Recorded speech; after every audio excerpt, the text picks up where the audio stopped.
Well, thank you, Brandon, and my name is Derrick Dukart. I'm from Manning. If you don't know where that is, just go west and go where the oil's at. We've got a few of those bumpers out there. And I see my mother-in-law's in the back. I got to acknowledge her. She said she was coming over. But today I want to talk about a little bit of my past, my future, and what we're presently doing on our operation. This picture was taken this last fall. My grandfather actually put this dugout in, probably 60 years ago with the soil bank, and I like the picture because it has the cottonwoods growing, and if we think about our diversity and how our plants operate and work, and how the image shows the trees down in the bottom in the water of all the roots that are going out. And I did have a typo in my deal. Our operation started actually in 1918. This year we're going to celebrate our 100th year in operation under one family. But today I'll talk about the roots of how our operation works and where we've been. Our past. We were established in 1918 by my great-grandparents. Their farming practices were, they did what they knew how to do. They had coal, they milked cows, they raised chickens, turkeys, beef cows, and farmed the draft team and raised, if I remember right, 15 kids. So they had plenty of work. We're a German-Russian family. So then they allowed my grandfather to purchase the place. And he raised a family, 2 daughters, my mother and my aunt. Presently, we're still a family-run operation. My wife and myself, we purchased the operation in 2012 from my parents, and my parents still currently are living on the operation, just a couple houses down. We run about 3,000 acres of rented and owned land. We are a diversified crop and livestock operation. We run a cow-calf, both registered and commercial. We have a yearling operation. Most of our yearlings are actually run down here at my father-in-law's place all summer. And we forage test 18-month-old bulls and have a production sale. On the cropping side, primarily we run forage winter wheat, barley, cover crops, and then do a haying operation where we sell and raise our own hay. This is my wife Angie and myself. We got 3 kids. My daughter Iris, she's a junior in high school. My middle child is Ian. He's a 7th grader, and then my youngest is a 3rd grader, and he's Jude.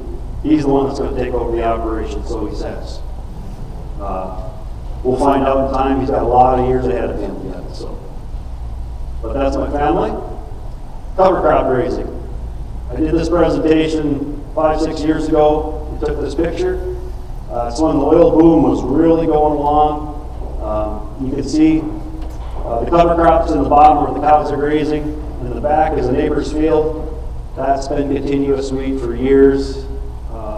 They bale the straw up and graze wheat. And then in the background you can see 2 drilling rigs. A good portion of our operation we deal with oil impact. Both on the pipeline side, both on the energy side. Dust issues have surfaced through the years. I think we got 8 miles of pipeline running through the operation, and I think 14 drilling pumping pads, oil production pads. So that encompasses about 40 acres of our operation just for oil or energy production. Back in 2008, I think, is when the Soil Health Workshop maybe had started.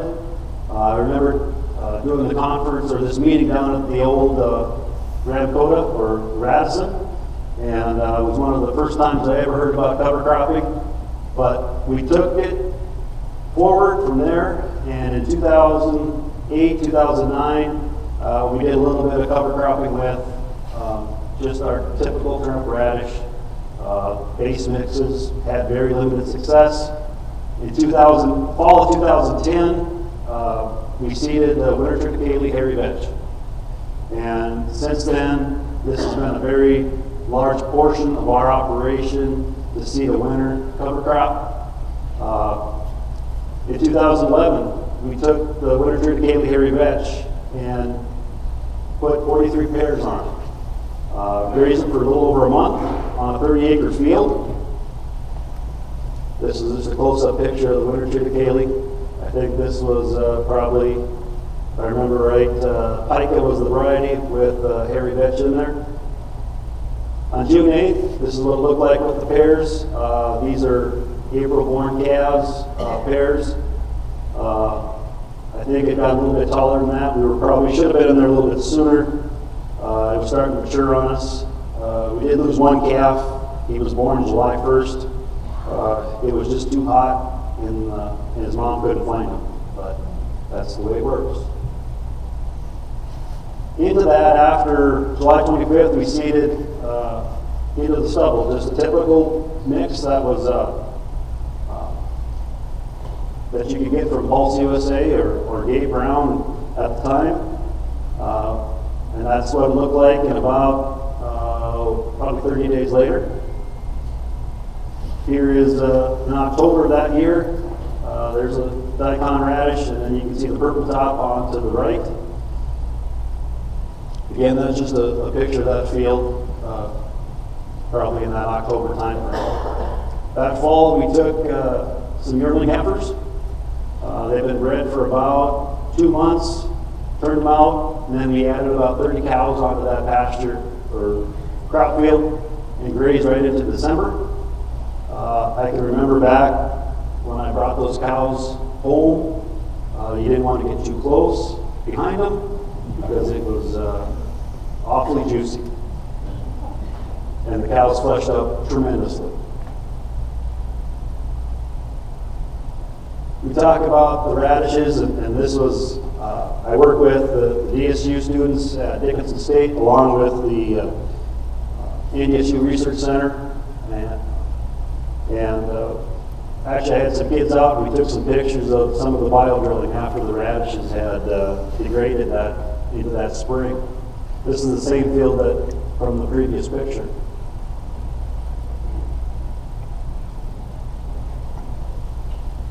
That spring, we seeded corn into that field, and this is 2012. You can see the residue that was left on the field after grazing it yet. And this is a very sandy loam soil.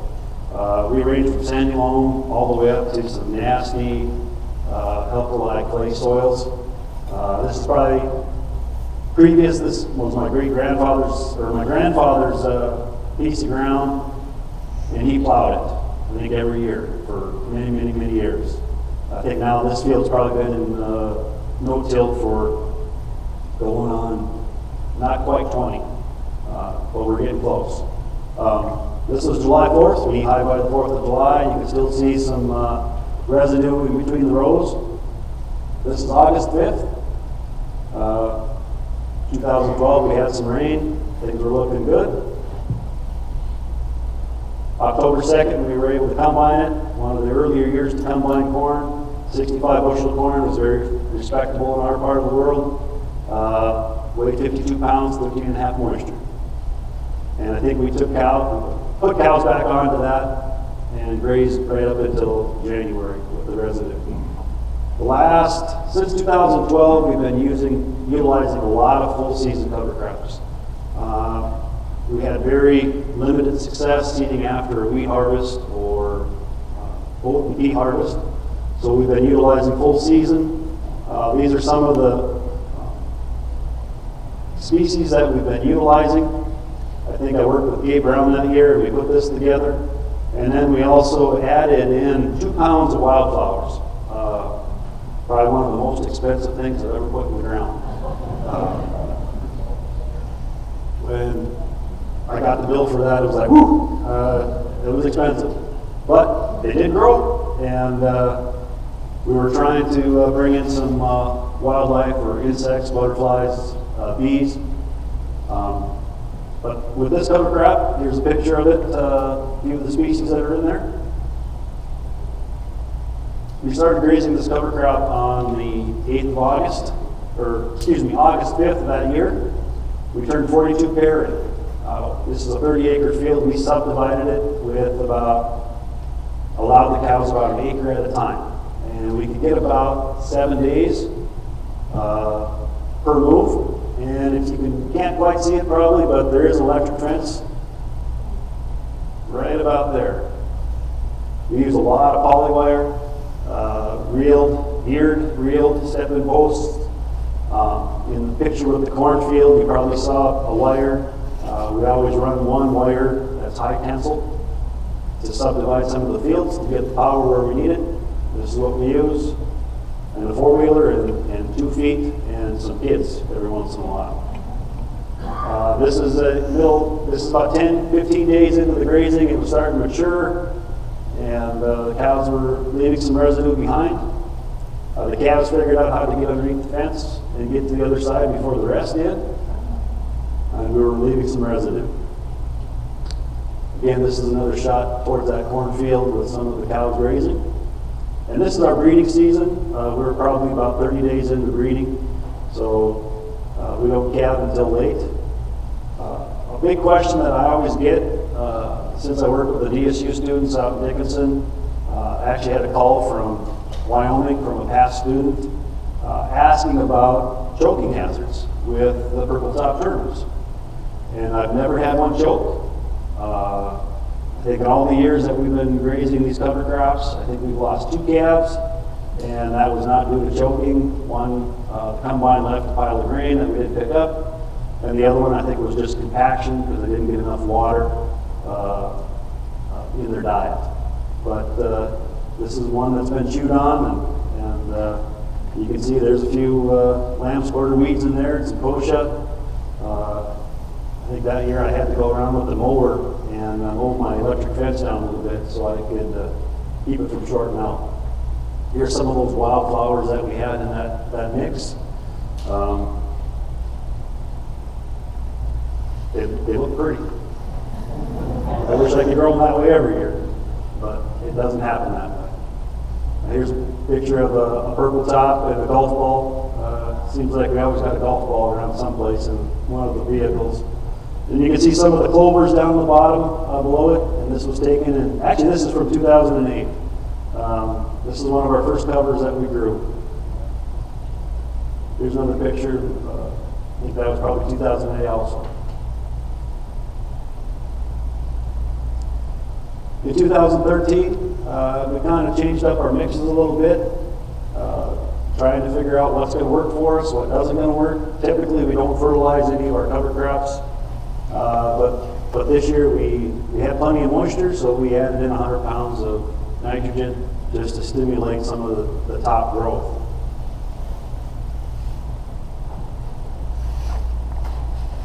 This field is right next to my house. This is the full season cover crop. This is 30 days of growth. Here's another picture of this. There's some cowpea in there. You can see the millet. There's a radish with 30 days of growth.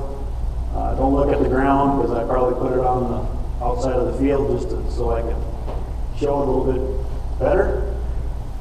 This is what it looked like about 60 days later. There is a four-wheeler in there someplace. We actually, I think it was about 7, 8 feet tall. That year we had a lot of moisture. And we had a lot of feed. We had a lot of grazing days. So we didn't really get to it. There's the four-wheeler. There's my horse that I can get around with. This particular field, we actually took some of our 18-month-old bulls and turned them into it. There's 18 acres here. Water source, we just put out a tank. We haul the water every couple of days. I think we turned in about 30 bulls in there. Used a hot fence. You can see the hot fence, and they're yearlings. They're going to find every corner. And they actually, we wish we would have weighed them before we put them in. I think they fleshed up beautifully, looked nice and slick and happy. One of the things that we had in this cover crop was proso millet. Probably had too much. The next year we had a pile of proso millet coming in, just volunteer. The birds were happy. We had a lot of pheasants, a lot of grouse. But in the next mixes that we did years prior, we actually cut the millet down about half. And there's a picture of the field after we took the bulbs out. And we never touched this again until we planted grain corn back into it. This was a 24-acre field. We never got to it. This is in 2013, seeded in 2013. We never got to it until March 25th. We didn't have any snow, so we were grazing right up until then.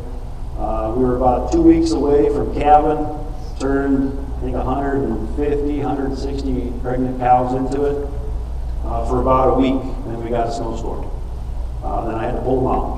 But you can see the sunflowers come through. This was about 7 feet tall when it was full bloom or full maturity.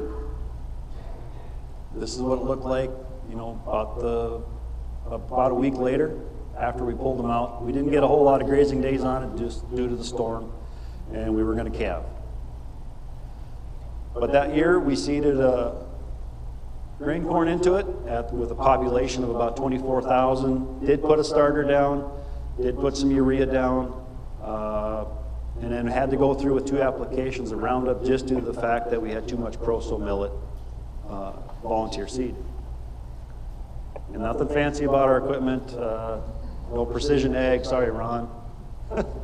But we do have an auto steer now. But this is the corn crop in August of that year. Looked great, had good rain. We took 128 bushel corn off. For our country, we were pretty darn happy. A lot of residue. I couldn't get over how much residue 128 bushel corn crop. We actually turned cows into this and grazed for a while. We did take about 16 rows, I think, and we put no nitrogen, just a starter, just to see if there was going to be any yield bump or not.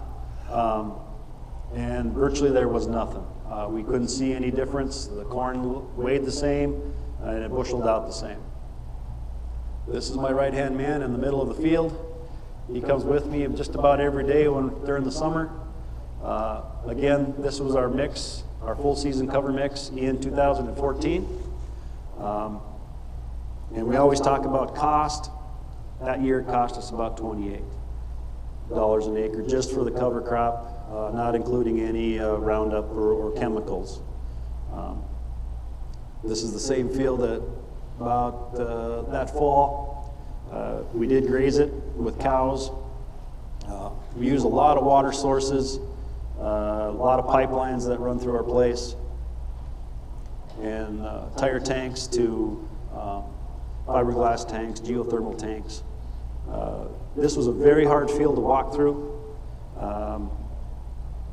It was so thick underneath and dense, even the deer didn't even walk through it. That's how dense it was. This is our water sources. We use a lot of these tanks. I think we got about 10 miles of pipeline that run through the place, either rural water systems or well water systems. But again, it's one of our main sources of water during the winter. That field, we put corn the next year, and this is the view out our windows. In the background, you can see the Kilder Mountains. We do have mountains in North Dakota, but they're pretty at times. And but those are the cows grazing corn stalks. 2016. If we remember what 2016 was like, it was fairly dry. We had some rain. For us, we had hail. Our operation extends about 3-4 miles from the headquarters, and we were totally wiped out July 10th of that year. This was actually a cornfield. Even the crop insurance agent, when she stopped that day, she's never saw anything like it. And I don't have a picture, but there was actually dead pheasants and grouse and wildlife in the field that were impacted. So it wasn't just the cropping side and the livestock side that were hurt, it was the livestock or the wildlife side also. But the storm hit July 10th. The insurance company zeroed it out on the 10th or 20th of July because we had to wait a week to 10 days in case it came back. We went in into the seed shed and took whatever we had left. There wasn't a whole lot of seed at that time, so we just used what we could. We seeded it July 22nd, and this is taken August 11th. With that storm, I think, well, the rain gauge got broke, but we're thinking we probably had 5 to 6 inches of rain with it also. I had a video of, I was actually in Bismarck that day when it happened. Our house we had a couple windows knocked out in the house, so I went back and boarded them up because we were actually breeding our yearling heifers down here the next day. So I had a video of the water running. I was there about 2 hours after it happened, and there was a lot of water. Actually, this cornfield, when I went to seed it in July, it was so rough because the residue had washed up against the corn stalks. And anytime you went against the corn stalks, it about bounced you out of the tractor. That's how rough it was. But we didn't do any heavy tillage. We just seeded it. This is what it looked like in September of that year. You can see the shovel in the middle. I always got my trusty shovel with. It never fails me. This is what it looked like in November of that year. We actually turned a little over 100 pairs. We sold our steers early, and just due to the impact that we had with the hail, and we turned the heifer pairs back out onto here. And if you remember what November of 16 was like, I think it was right after Thanksgiving, 2 feet of snow. We had 2 weeks of grazing, and then this was under 2 feet of snow. The cows, we had to wean, and we didn't have a lot of grazing on it. But after the snow melted, the cows went back and grazed it. I don't have any pictures of that, but it was the cows did fairly well. In 16, we also tried a new type of cover crop. This was through Pulse USA. They called it a summer grazer mix. There was actually 3 types of sorghum, sedan in there, 2 types of millet, a soybean, a cowpea, a turnip radish, and it was seeded not too far from my place. This is what it looked like in November, even after a little bit of hail on this field. Actually, half of this field got hailed out, half of it didn't. We had another 100 acres that was very similar to this. It got hailed out, but it actually came back and looked pretty good that year. Here's some pears, same mix. This was actually from October of this year. We've actually been in this for about 20 days already. You could barely see the cows when we turned them in. This is actually after the frost. We had an early frost. But this is the same summer grazer mix that we had in the previous slide. The 2017 growing season, I spent a lot of time on my 4-legged friend, checking cows, checking water. We had that ugly D word, drought. I think in the month of May, June, and July, I think we had maybe 1.5 inches of rain.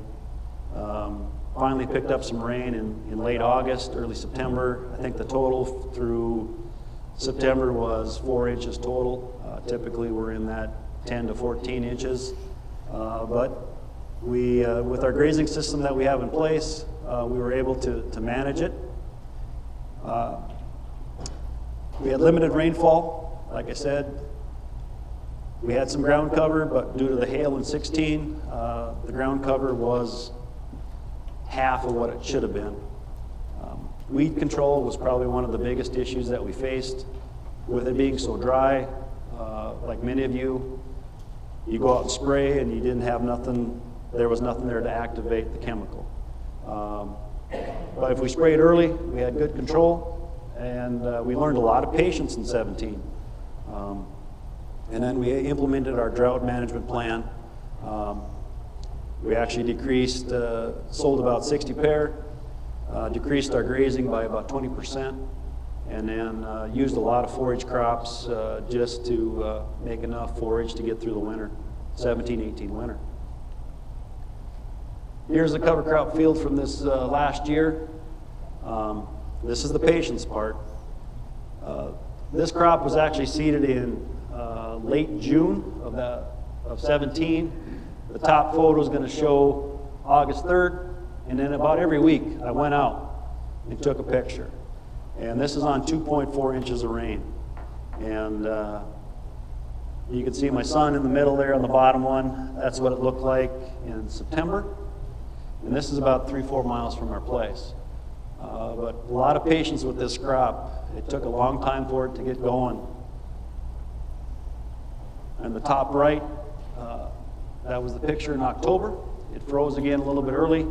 This is what we had in the mix: cowpea, soybean, vetch, berseem clover, crimson clover, a sorghum, a millet, pearl millet, radish, Winfred turnip.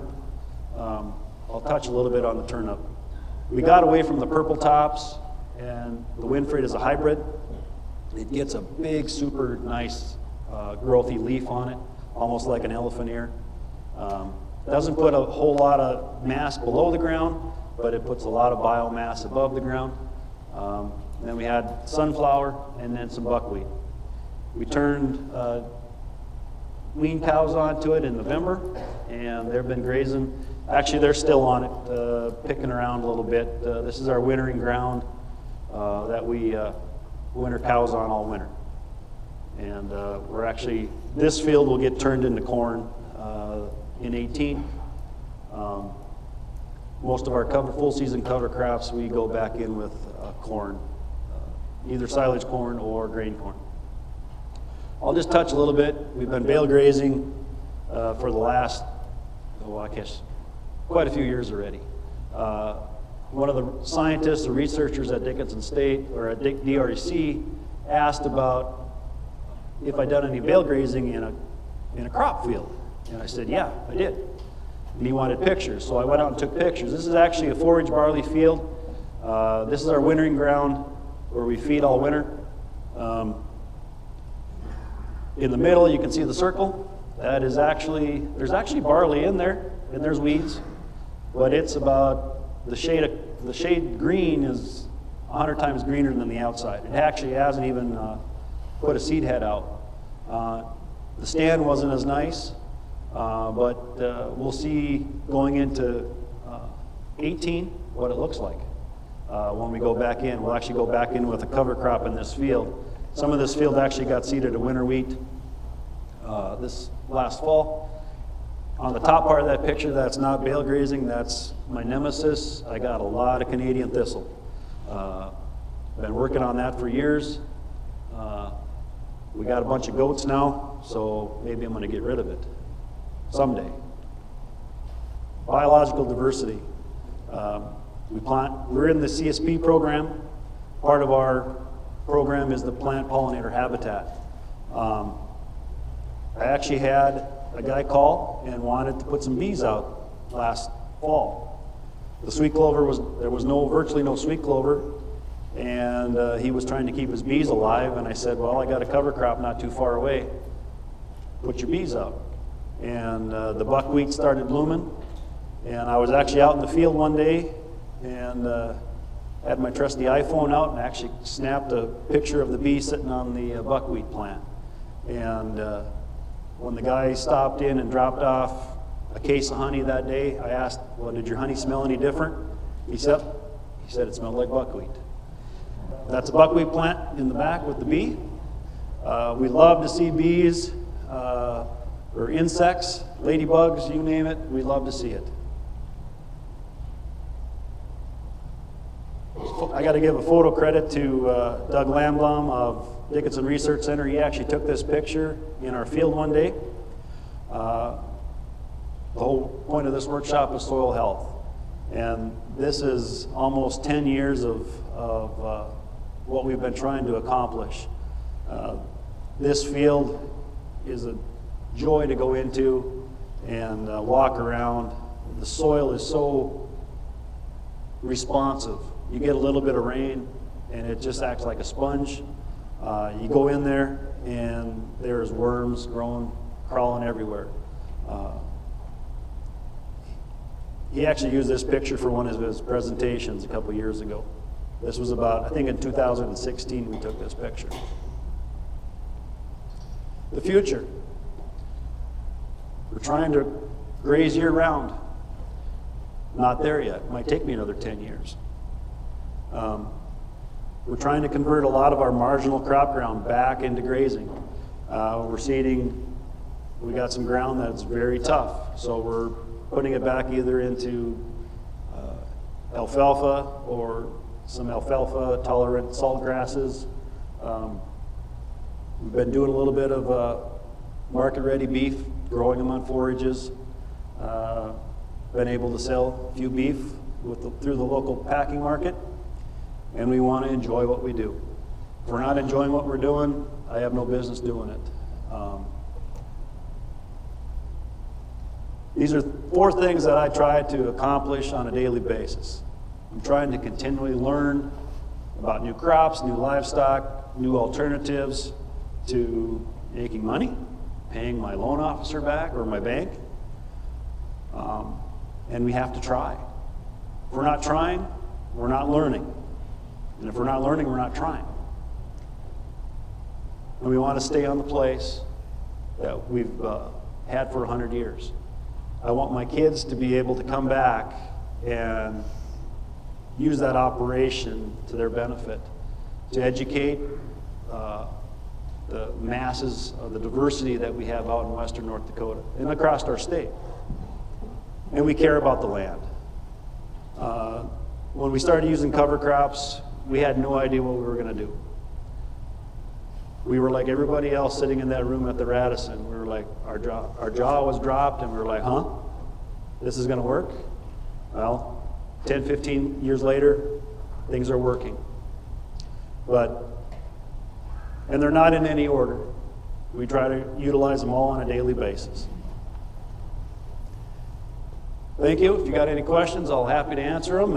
And this is actually one of my ladies in the cover crop, and she peeked her head out one day, and I took a snapshot of it. But thank you.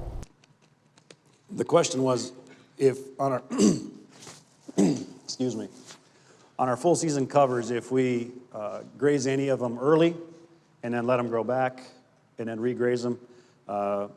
In the year 2008, 2009, we tried and had very limited success. Now we just graze them once and that's it. We'd like to do it, try to get it in twice, but then we'd have to change up our species that we're using.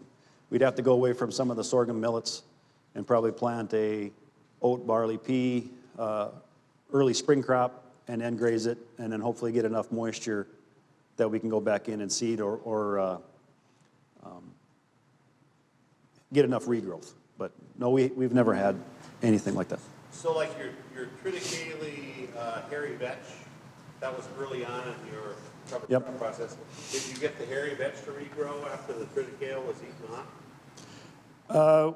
We had a little bit, but then we were worried about the hairy vetch going back to seed. So we actually sprayed it out. The research center that I live next to, they let some of their hairy vetch grow, and it's everywhere now. So we were kind of glad that we got rid of it early on. That way we didn't have that problem later on. So, thanks. Any other questions? What's one of your biggest stumbling blocks between, besides snow for year-round grazing? The question was, what is my biggest stumbling, or some of my biggest stumbling blocks to go to year-round grazing? And weather. Weather's always a factor. That, and it's a process. In order to accomplish that, I probably got to change some of the things that I do probably during the summer. Maybe destock some of the cows, or hopefully maybe gain some more acres to sustain some more cattle, or sustain what I have through the winter. But the last couple of years, it's been tough, so usually we can graze probably into February, but with the hail and the drought, we've been very limited on what we can grow. So, but that's probably my biggest one, is just weather and and maybe some stubbornness to actually just do it. So, okay, thank you.